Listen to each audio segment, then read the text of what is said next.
Hey, so I just want to make a quick video. Toss this together real quick because I really like job systems and RPGs.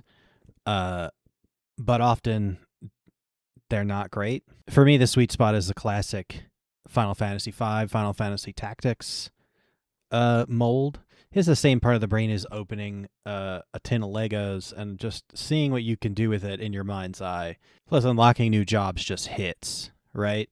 It's like unlocking characters or getting a new party member. It's one of those things where it's like, oh, what can I do now that I couldn't before? What I've gotten a new toy to play with. And if the equipment in the game and the items aren't just upward curves of stat sticks and recovery, ooh, that's good stuff.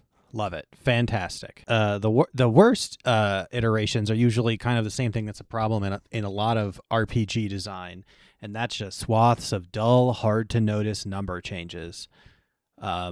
I'm not totally against the idea of passive abilities or anything, but if you boot up your job-based JRPG, your Diablo, whatever, even your AAA game with 3 skill trees to pick from, and almost all of the options are just percentage increase to damage types, or in this situation get a short buff that gives you this much more X.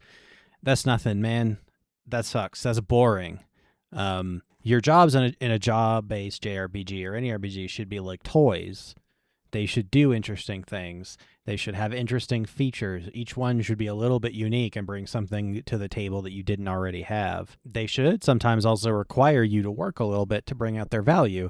You know, there's room for knights and white mages that pretty much do what you expect and are simple and effective, but there's also room for, blue mages, calculators, rangers capturing monsters, whatever kind of subsystem that becomes like a little bit of a mini game. I like when they kind of reward either player experimentation or player prior knowledge. And there is a sort of excitement, not only in all these kind of things being present for you to play with, but also in the ones you don't play with. Sort of like a negative gameplay where you're like, oh, if I play this game again, or if I, some other time I'll try this. This is in my toolbox. I'm not really going to put the time into messing with it for now, but it's there and it has potential. And that potential is in its way fun. The potential energy of, not revealing one of your cards yet. But to the point of this video is I'm shocked that I just hadn't heard about Crystal Project before now. It's not that it's an unknown game. It's done well enough online. It's just strange to me that it hasn't floated across my radar before now, given that I like this sort of thing. But it's pretty good as far as I've played. So far, it hits a good mix of being able to really get in the weeds if you want to be very analytical, but also being like, oh, I generally understand how this works, and just sort of playing it out and seeing what happens. It knows what it's about and it's there to deliver. And the rest of it is just there to kind of encourage you to have fun. It's very friendly in the sense of like experimentation costs you very little to nothing. But this little video is not a review, it's an admonishment. Gamers clamor for remakes and remasters, while often just a few minutes of effort away from playing that exact game in the best form it's ever been in.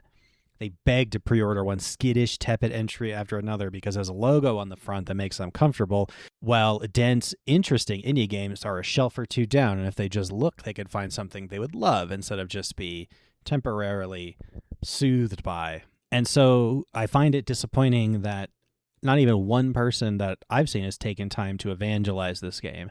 Otherwise, I would have tried it sooner if I had just met a single shooter in the wild. And you might say to me, relax, my oafish friend, maybe you're stuck in a bubble. You're missing out on things because you don't often get outside of your social cube. Theories like this aren't worth addressing.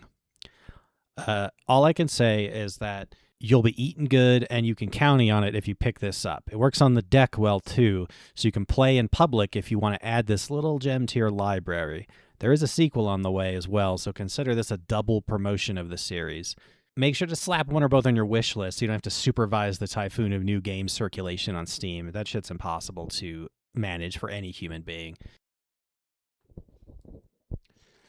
And now that we've waited a beat or two for the kind of prank to finish up, I do want to say that I appreciate in the world of games, video games discussion, I love the people who are absolute disgusting freaks for a specific game or series. And there are plenty of those for bigger stuff, but it's a joy to see somebody way into a specific indie title or a specific, defunct series that had a few entries a decade or more ago or something, and just really be like, hey, there's something of value here. Please check it out.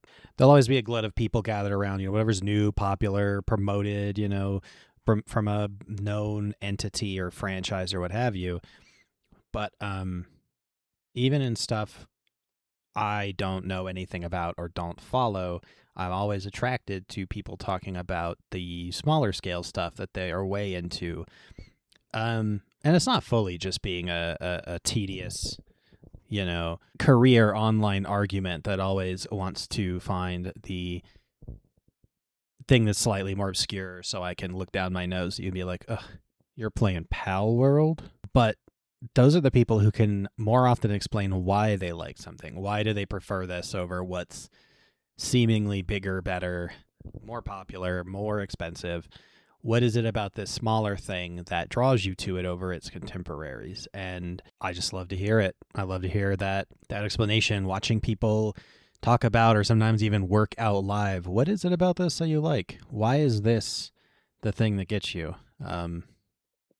It's a delight.